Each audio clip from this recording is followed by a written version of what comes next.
Les élèves troquent leurs uniformes contre des tabliers de cuisiniers le temps d'un week-end. Nous les découvrirons dans ce journal. Et puis le Conseil de sécurité de l'ONU s'est réuni aujourd'hui à huis clos pour discuter du coup d'État militaire survenu le 24 janvier dernier au Burkina Faso, sans réussir à s'accorder à ce stade sur une déclaration commune. Bonsoir et bienvenue dans le journal. 3 élèves vendeurs de poissons et de poulets brisés à leurs heures perdues tous les week-ends, les congés lors des vacances scolaires, leur tablier attaché au cou et à la hanche. Ils cuisinent, servent et apprennent à compter. Bintou Pekele les a rencontrés. Derrière cette table, c'est Sephora. De l'autre côté, Ephraim et Nathanaël. Ils vendent du poisson et des poulets brisés les week-ends et pendant les vacances scolaires. Je fais première A1. Ici, je braise les poissons, je fais des soupes. J'apprends aussi à m'exprimer devant les gens. Si je sais que dans le week-end, je dois venir vendre, le vendredi soir, je fais mes exercices, je bosse. Puis maintenant, je viens vendre. J'ai fait la classe de 5e. Comme ça, je coupe les condiments, je coupe les poulets et je caille le poisson. Ça me permet de ne pas me balader et de ne pas avoir la mauvaise compagnie. 5e. Il apprend comment on nettoie les poissons. Il apprend ce qu'il y a dans les poissons. Le restaurant appartient à Solo, leur mère. Elle est fonctionnaire. À ses heures libres, elle est ici pour sa passion, la cuisine. Elle forme Sephora et ses frères à une autre école, l'école de la vie. Ils apprennent, ils sont en sécurité avec moi. Pendant que nous sommes ensemble ici, je sais que mes enfants sont avec moi. Et s'ils sont loin de moi, je peux m'inquiéter. On va avoir des diplômes, devenir quelqu'un, mais ça va faire quelque chose quand même. Ne pas être oisif, ça va utiliser son temps libre. Savoir utiliser son temps. Une expérience réussie pour Solo. Propriétaire de ce maquis, elle s'est aussi lancée dans l'entrepreneuriat depuis le lycée. Après l'école de la vie, Sephora retrouve à sa classe lundi matin pour le premier cours du jour. Menu de ces 2 expériences, la jeune élève et ses frères se donnent une chance certaine de réussite. Bravo à ces 3 jeunes qui vivent à Agboville. Les mutilations génitales féminines font de nombreuses victimes. Pour juguler ce fléau, les ONG de défense des droits de la femme multiplient les plaidoyers pour une meilleure prise en charge des victimes. L'ABFEV, Association pour le bien-être des femmes victimes d'excision, a organisé une conférence de presse. Georgette Ido Fofana. Comment restaurer la partie mutilée de l'organe génital féminin après l'excision? La question était au centre d'une conférence de presse à l'occasion de la Journée mondiale de lutte contre les mutilations génitales féminines, célébrée tous les 6 février. Une initiative de l'ONG ABFEV, Association pour le bien-être des femmes victimes d'excision. Objectif: permettre à ces femmes de retrouver leur intégrité, mais également sensibiliser la population aux dangers liés à l'excision. Nous savons tous que l'excision est une chose à bannir. Et nous poursuivons ce combat-là d'année en année pour qu'on soit à zéro tolérance en excision. Et ONG ABFEV mène ce combat-là pour dire aux gens que malgré l'excision, nous menons la sensibilisation sur le terrain. Nous combattons et nous faisons la restauration du clitoris. Toutes les femmes qui nous approchent savent que la restauration existe et elle est sincère. Et donc, je veux donner la chance à mes sœurs de pouvoir se faire restaurer. Les participantes ont salué l'initiative de l'ONG qui permettra à plusieurs d'entre elles de passer à la chirurgie réparatrice. Je retiens que l'ONG a une belle initiative.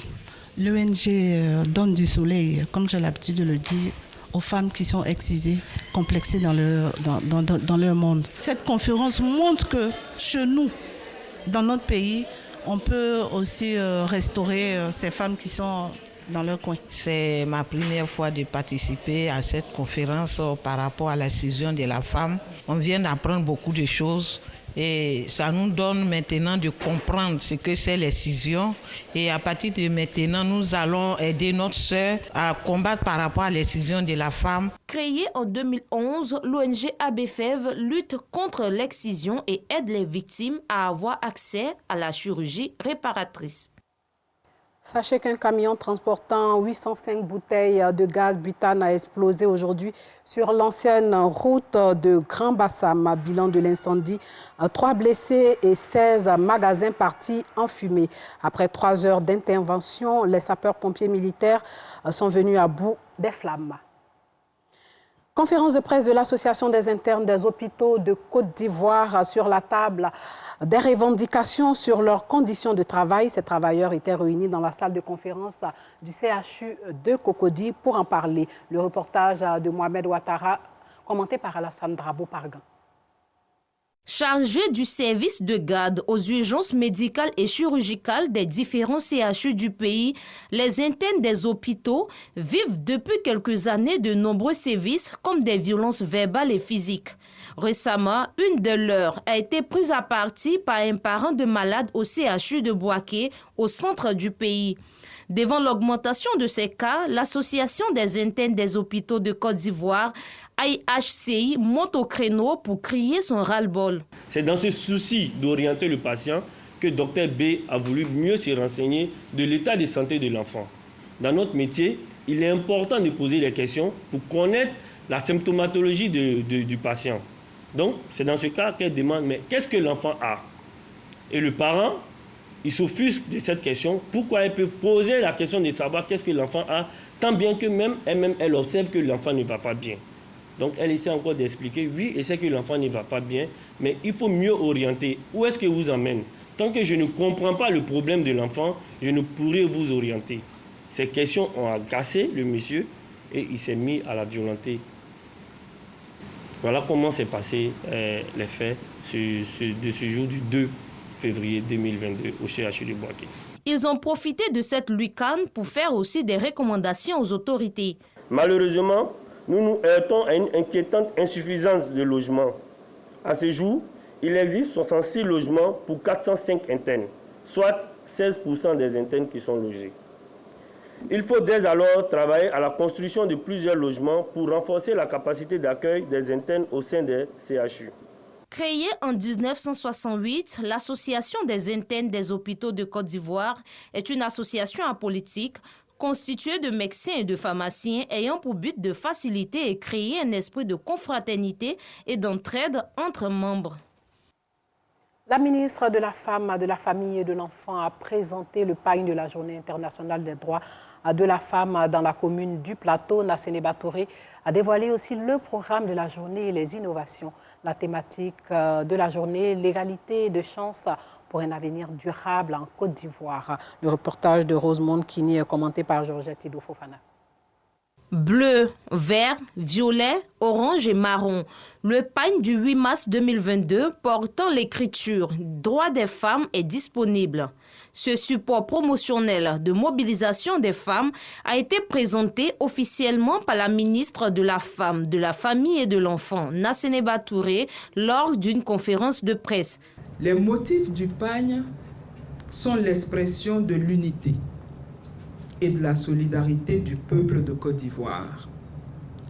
Des demi-cercles en forme d'écailles sont identiques, mettant en relief l'égalité de chance pour les filles et les fils de Côte d'Ivoire. Le thème national de la Journée internationale des droits des femmes 2022 s'articule autour de la problématique du réchauffement climatique et des femmes rurales. L'égalité de chance pour un avenir durable en Côte d'Ivoire.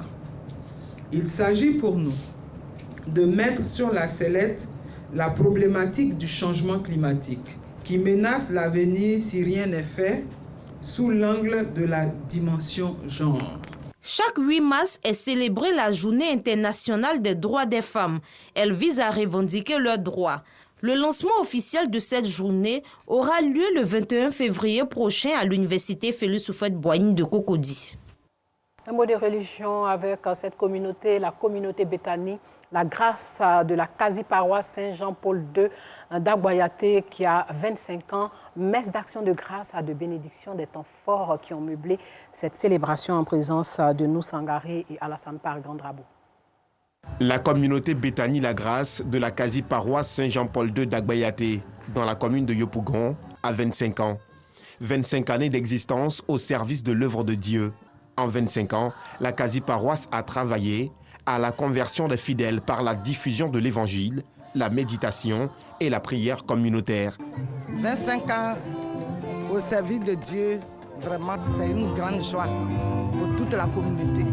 En dehors de l'Église et sans le concours et le discernement de l'Église, toute communauté peut s'égarer et se perdre. L'un des rêves des fidèles de cette quasi-paroisse, voir leur temple transformé en une paroisse. Je ne peux que dire persévérance à cette nouvelle communauté qui est parvenue jusqu'à l'âge de 25 ans. Il y aura d'autres critères à remplir pour pouvoir obtenir la reconnaissance au niveau du diocèse et du diocèse de Yopougon. Messe d'action de grâce, dépôt de fleurs et bougies au pied de la Vierge Marie. Des temps forts qui ont meublé la cérémonie. Quelle future planète pour nos enfants? La question était au cœur d'un spectacle de contes à l'Institut français dans la commune de Cocody. Pendant un mois, ces enfants ont reçu une formation de la conteuse ivoirienne Floppy Mendoza. Le reportage d'Alassane Pargan Drabo. La forêt où elle vivait était grande, les fruits des arbres étaient dorés, les fleurs étaient multicolores, on pouvait même sentir de la magie en soi. Il y avait beaucoup d'animaux qui brillaient et il y avait de belles couleurs. Ces enfants conteurs se sont accaparés l'Institut français d'Abidjan samedi. Après un mois de formation, tous sont aptes à dire des contes sous le regard de leurs parents. Issa, tu sais très bien que nos parents nous ont interdit de rentrer dans le fleuve pour nager. Des enfants conteurs initiés à cet art durant une intense formation d'1 mois. Formation organisée par la conteuse ivoirienne Floppy Mendoza et sa compagnie. Le concept Ivoire Graines de Conteur est un festival international de contes pour jeunes publics. Pourquoi jeunes publics? Parce que nous savons que l'avenir de demain appartient aux enfants d'aujourd'hui. Le spectacle a duré 2 heures et les contes de nos tout-petits ont tourné autour de la préservation de notre planète. Conter, un art qui offre à ses enfants d'excellente qualité. Ma passion, c'est d'aimer chanter devant un grand public, mais j'avais du mal à m'exprimer devant un si grand public. Donc, je suis venue apprendre à faire un conte avec tous mes amis et ça va mieux. Je voulais mieux apprendre à m'exprimer et j'avais toujours peur de parler devant un grand public. Quand je travaillais en équipe, je criais sur les régions, j'aimais toujours faire la loi du genre. Donc, quand j'ai appris que c'était un travail d'équipe, je voulais apprendre à travailler en équipe. Pour soutenir les enfants conteurs, le choix de la compagnie Floppy Mendoza s'est porté sur la fondation Amadou Hampâté-Bâ. Elle s'inscrit dans les objectifs de la fondation, à savoir assurer la continuité de l'œuvre d'intérêt général inachevée d'Hampâté-Bâ, qui se définissait avant tout comme étant un conteur. Ivoire Graines de Conteur était à sa 3e édition. Et pour finir, sachez que le Conseil de sécurité de l'ONU s'est réuni aujourd'hui même à huis clos pour discuter du coup d'état militaire survenu le 24 janvier dernier au Burkina Faso, sans réussir à s'accorder à ce stade sur une déclaration commune selon des diplomates. La réunion avait été demandée par le Ghana, le Kenya et le Gabon, les 3 membres africains non permanents du Conseil de sécurité. Toujours au Burkina, la jeune militaire qui a pris le pouvoir le 24 janvier a demandé aujourd'hui aux membres du dernier gouvernement du président renversé Roch-Marc Christian Kaboré de quitter les résidences ministérielles qu'ils occupent. En outre, les ministres du gouvernement dissous disposent du même délai pour réintégrer les véhicules mis à leur disposition au parc automobile de l'État ainsi que tout autre équipement ou matériel mis à leur disposition dans le cadre de l'exercice de leurs fonctions. Et puis 30 ans de prison ferme ont été requis toujours au Burkina aujourd'hui même contre l'ancien président du Burkina Faso, Blaise Compaoré, accusé d'être le principal commanditaire de l'assassinat de son prédécesseur Thomas Sankara, tué avec 12 de ses compagnons lors d'un coup d'État en 1987. Voilà, c'est sur ces informations que s'achève ce journal. Portez-vous bien.